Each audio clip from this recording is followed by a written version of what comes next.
जाएगा। अरे बेटा पैर तो हमारे भी चल रहे, लेकिन क्या करें? पापा मुझे नहीं पता, मैं नहीं जा रही आगे, मेरे पैर जल रहे हैं, मुझे कहीं से भी चप्पल चाहिए, चप्पल ला के दो। अच्छा बेटा एक मिनट रुक रुक, इधर आ तू मेरे साथ, इधर आ तू इधर। कहाँ ले जा रहे हो?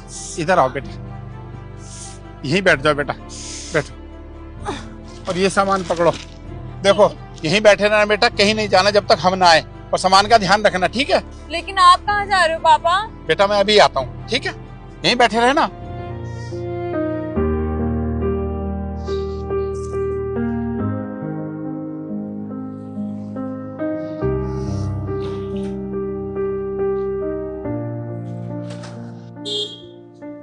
साहब, हाँ साहब ये पानी का बोतल मिल जाएगा? क्या हुआ, पीना है क्या आपको? नहीं साहब, पानी का भरा हुआ बोतल नहीं चाहिए, बस ये खाली बोतल चाहिए। अगर आप दे देंगे ना आपका बहुत बहुत धन्यवाद हो जाएगा। लेकिन इसमें तो ऑलरेडी पानी है। मैं एक काम करता हूँ, अगर आपको पानी पीना है तो मैं न्यू बोतल दिला देता हूँ। नहीं साहब, वो पानी पीना नहीं है, सिर्फ खाली बोतल ही चाहिए। अच्छा ठीक है, ले जाओ। बहुत बहुत धन्यवाद साहब। बेटा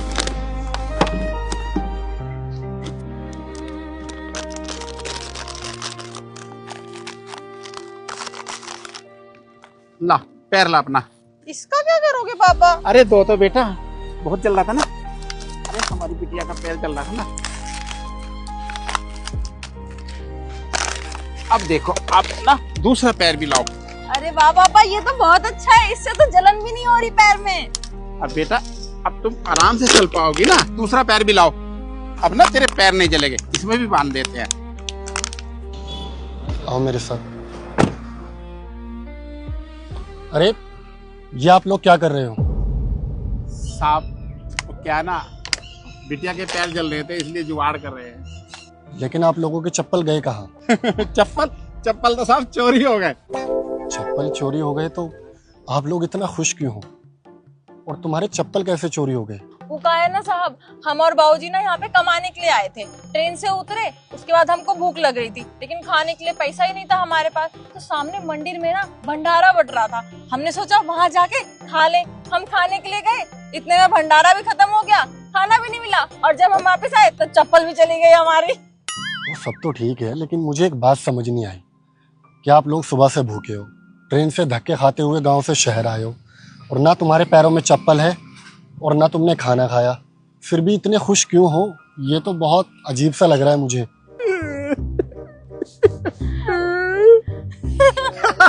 अरे तो साहब क्या ऐसा रोए क्या? चप्पल ही चोरी हुआ है ना, कोई बात नहीं, कल नया खरीद लेंगे जब कमाएंगे, तो क्या रोना थोड़ी है। चाचा आपको पता है, आजकल इंसानों को थोड़ी सी मुसीबत आ जाती है ना, तो वो इतना स्ट्रेस में आ जाते हैं, इतना परेशानी में आ जाते हैं। और आप लोग सुबह से धक्के खा रहे हो, इवन तुम लोगों के इतने पैर भी जल रहे हैं, लेकिन फिर भी चेहरे पे इतनी मुस्कान है। और एक हमें इशू कि मीटिंग थोड़ी सी इधर उधर हो जाए, टाइम का इशू हो जाए, या थोड़ा किसी मंथ में प्रॉफिट कम आ जाए, तो हम इतना स्ट्रेस में आ जाते हैं और मैं पूरी कंपनी अपने सर पे उठा लेता हूँ। आप जैसा पॉजिटिव इंसान होना है मुझे। देखो साहब क्या है ना, मुश्किल से ना एक जीवन मिला है, वो भी मनुष्य का।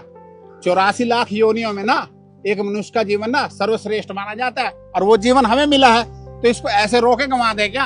हम तो ऐसी खुशी खुशी कमाएंगे। और रही बात, कुछ लोग क्या होते हैं ना साहब, सारी जिंदगी कमाते हैं टेंशन में मर जाते हैं। क्यों बेटा?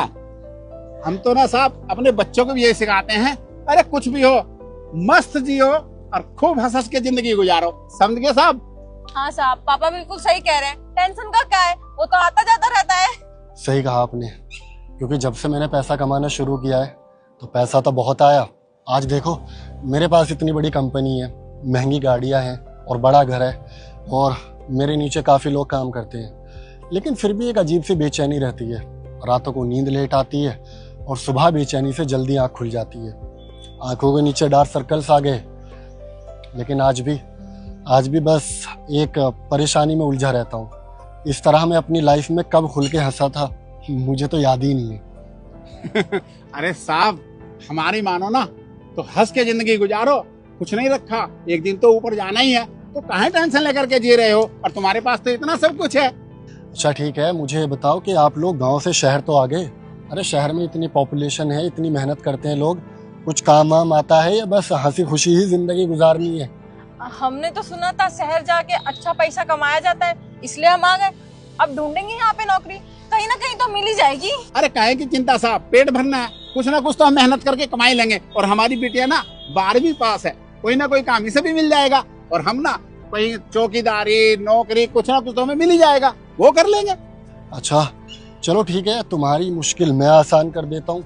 वैसे भी इतने हंसमुख लोग हमारी कंपनी में हमें चाहिए, ताकि भाई हम भी आप लोगों से इंस्पायर होके थोड़ी हमारे चेहरे पे भी मुस्कान आ जाया करे।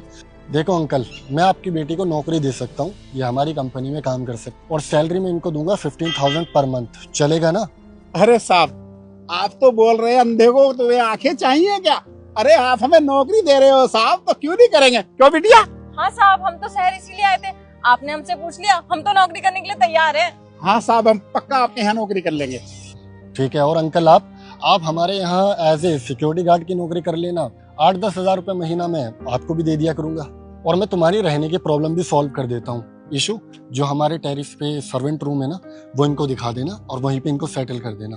ओके ठीक है, तो मैं ऑफिस से किसी को भेजता हूँ, वो आप दोनों के लिए चप्पल का अरेंजमेंट करते हैं। ओके ठीक है साहब, ठीक है साहब। पापा साहब बहुत अच्छे थे ना?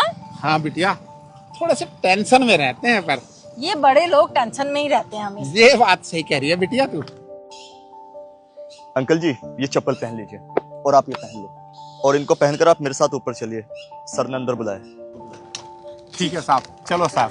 बिटिया पहन लो। हाँ। इनको खोल दो, लाओ हम खोल देते हैं। पहन ले बिटिया।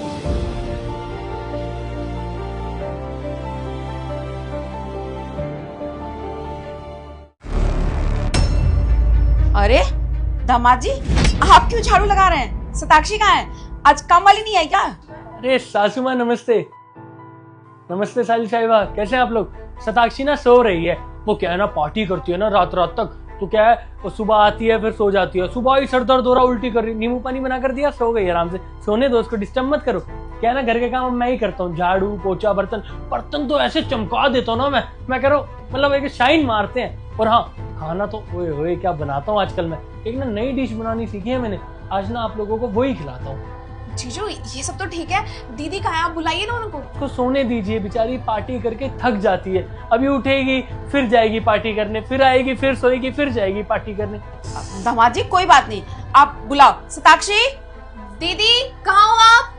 अच्छा रुकिए आप लोग, मैं ही बुला देता हूँ, बेचारी की नींद खराब हो जाएगी। सताक्षी, सताक्षी। अरे क्या है, क्यों चिल्ला रहे हो? क्या आफत आ गई? आफत नहीं, सासू माँ और आपकी बहन आई है। मम्मी छोटी, तू यहाँ बता देते ना आने से पहले अचानक। अब सताक्षी एक बात बता, ये दामाद जी घर का काम क्यों कर रहे हैं? झाड़ू पोछा कह रहे हैं, मैं खाना भी बनाता हूँ, मैं सब कुछ मैं ही करता हूँ। क्या हुआ, तू नहीं करती कुछ घर का काम, या काम वाली नहीं लगाई? तुम्हारा दिमाग खराब है क्या? अभी सुबह ही तो झाड़ू लगाई थी मैंने, तो तुम्हें फिर से भूत सवार हो गया सफाई का। तुमने लगाई? तो इतने महीनों से तो मैं ही लगा रहा हूँ झाड़ू भी पोछा भी। तुम्हारा दिमाग खराब है, कुछ भी बोले जा रहे हो, समझ नहीं आ रहा किसके सामने क्या बोलना है। मम्मी और बहन आई हुई है, तमीज में बात करो।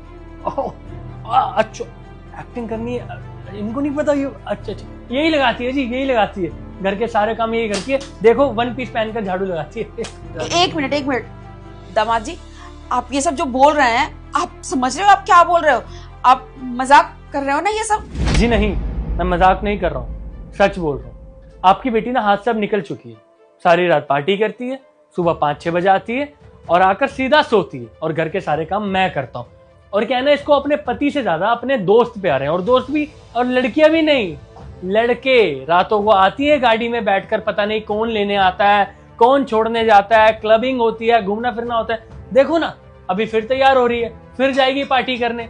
अब पीछे से खाना तो बनेगा नहीं, तो अब डेली मैं बाहर से मंगवा नहीं सकता, तो इसलिए खाना भी मैं घर पे ही बनाता हूँ। और जब खाना बना ही रहा हूँ तो झाड़ू पोछा मारने में कैसी शर्म। अब खाना खाऊंगा तो बर्तन गंदे होंगे, तो बर्तन भी मैं खुद ही धो लेता हूँ। इतनी औकात नहीं ना मेरी अभी कि मैं काम वाली भी रख लूँ और अपनी बीवी के खर्चे भी उठा लूँ। आप दोनों तो इस घर में पहली बार आए हो ना, पहले तो पुराने घर में ही आते थे जहाँ हम लोग मम्मी पापा के साथ रहते थे, है ना, फैमिली के साथ। तो आपको पता नहीं होगा हमने ये घर क्यों लिया। शायद आपकी बेटी ने आपको गलत इन्फॉर्मेशन दी होगी। मैं आपको असली बात बताता हूँ। हमने ये नया घर इसलिए लिया क्योंकि आपकी बेटी को मेरे मम्मी पापा के साथ रहना बिल्कुल नहीं पसंद था। उनको भला बुरा बोलती थी, उनकी हर चीज से इसको दिक्कत होती थी। ये डेली लड़ाई करती थी। मेरे मम्मी पापा का इसने जीना हराम करके रखा हुआ था। मेरी माँ को इसने नौकर बना रखा था और मेरे पिताजी को गालियां बकती थी। तो एंड में मेरे पास कोई ऑप्शन नहीं था, तो मुझे इसको लेकर घर से अलग रहना पड़ा। इसलिए मैंने ये घर लिया और जैसे इस घर में हम शिफ्ट हुए, जो ये चाहती थी वैसा हो गया। इसको पार्टियां करनी थी, वहां पे तो मेरे मम्मी पापा होते थे, इसलिए ये सब ये कर नहीं पाती थी। इसको यहाँ पर आजादी मिल गई। अब जो मन करता है वो ये करती है। अब बता रही थी 1 हफ्ते के लिए अपने दोस्तों के साथ जा रही है मनाली। अब जब मैं कुछ बोलता हूँ कि ये चीजें गलत हैं, सही नहीं है, अब तुम शादीशुदा हो, ये सब चीजें तुम्हारे ऊपर सूट नहीं करती, तो मुझे धमकी देती है। बोलती है ऐसा केस लगवाऊंगी, बाद में डाइवोर्स लूंगी, एल्यूमनी के नाम पे पूरा घर है ना, घर लेकर चली जाऊंगी। मैं बेचारा क्या करूं, चुप रहना पड़ता है, सह रहा हूं। ये तो आप लोग आए हो, आज बातें निकली है, वरना मैं तो ये सब करता रह जाता। दीदी ये सब क्या हो रहा है, मुझे तो कुछ समझ नहीं आ रहा है। जीजू क्या बोले जा रहे हैं। और एक बात बताइए, आपको तो शादी से पहले इन सब चीजों का कोई शौक भी नहीं था ना। आप पार्टी जाती थी, ना आपके कोई फ्रेंड्स थे कि आप रात भर क्लब जाओगे उनके साथ। आपको हो क्या गया है, मुझे कुछ समझ नहीं आ रहा है। और 1 मिनट, मुझे एक बात समझ नहीं आ रही। आप ये कपड़े पहन के रात पार्टी में गए थे। आप तो मुझे मना किया करते थे ना कि छोटे कपड़े पहन के बाहर नहीं जाना है, माहौल अच्छा नहीं है। आप मुझे मना करते थे जाने के लिए, और आज आप खुद ऐसे कपड़े पहन रहे हो। जान सकती हूँ मैं क्यों।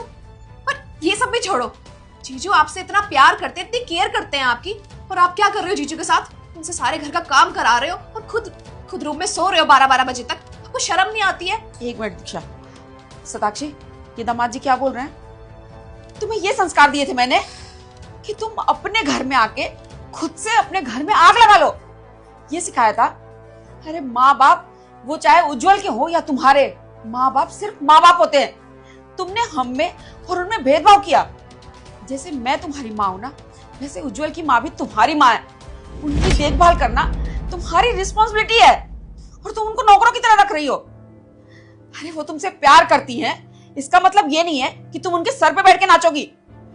अरे मेरी छोटी बेटी है, मेरा बेटा है, कल को शादी होगी, ये भी अपने घर जाएगी, मेरे घर में ही बहू आएगी। दामाद जी ने बिल्कुल सही बोला है।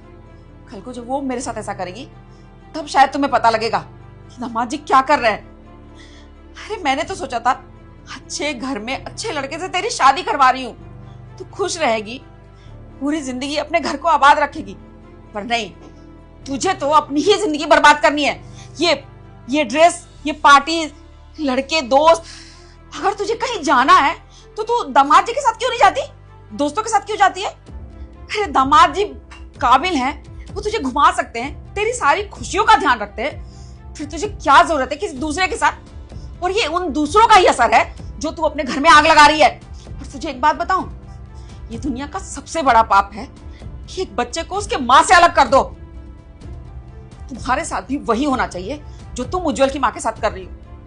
तभी मैं सोचूं, घर में घुसते दामाद जी ऐसे क्यों व्यवहार कर रहे हैं हम लोगों के साथ? अरे ये तो ऊंची आवाज में बात नहीं करते किसी से। इन्होंने हमेशा हम सबका ध्यान रखा है, बिल्कुल अपनी फैमिली की तरह। पर तुझ पे ये फितूर कहां से चढ़ गया? मम्मी रहने दो, दीदी को ना कुछ समझ नहीं आने वाला है। ये बस चुपचाप सुन रही है हमारी बातें, कोई इनको असर नहीं हो रहा है। एक काम करते, चलते हैं यहाँ से। सताक्षी चुप क्यों हो, बोलोगी कुछ? मम्मी मुझे माफ कर दो, मैंने कभी इस तरीके से सोचा नहीं, लेकिन आज मुझे समझ में आ रहा है कि सच में अगर जैसा मैंने अपने सास ससुर के साथ किया, अगर आपके साथ आपकी बहू करेगी तो मुझे कितना बुरा लगेगा। मम्मी मुझे माफ कर देना, मैं आगे से ऐसा नहीं करूंगी। तुझे माफी चाहिए ना, तो तू एक काम कर, जाकर अपने सास ससुर से माफी मांग। अगर उन्होंने तुम्हें माफ कर दिया और वो इस घर में आ गए, तो फिर मैं तुम्हें माफ कर पाऊंगी, वरना नहीं। चल दीक्षा। मम्मी रुको, मैं उनसे माफी मांग लूंगी ना, बल्कि आज ही माफी मांगूंगी और उनको अपने घर में लेकर आऊंगी, पक्का। उज्जवल मुझे माफ कर देना, मैंने मम्मी पापा के साथ ऐसा किया, मैंने कभी इस तरीके से सोचा नहीं। लेकिन चलते हैं ना, आज उनसे सॉरी बोलेंगे, हम वहां पे शिफ्ट हो जाएंगे या उनको यहाँ ले आएंगे? कोई बात नहीं, तुम्हें अपनी गलती का एहसास है, मेरे लिए उतना ही काफी है। सुनकर अच्छा लगा कि तुम अपनी गलती मान रही हो और जो तुमने गलतियां करी है तुम दोबारा रिपीट नहीं करोगी। कोई बात नहीं। सासू माँ, साली साहिबा, अंदर आइए ना, वहीं थोड़ी खड़े रहोगे। आज ना एक बढ़िया डिश बनाकर खिलाता हूँ आपको, आइए आइए। अभी फिर से आप ही बनाएंगे? नहीं, मैं बनाऊंगी ना, मैं बनाऊंगी। आप बताइए क्या खाएंगी? अरे कोई कुछ नहीं बनाएगा, बैठकर आराम से बात करेंगे, बाहर से मंगवा लेंगे। हाँ ये सही रहेगा।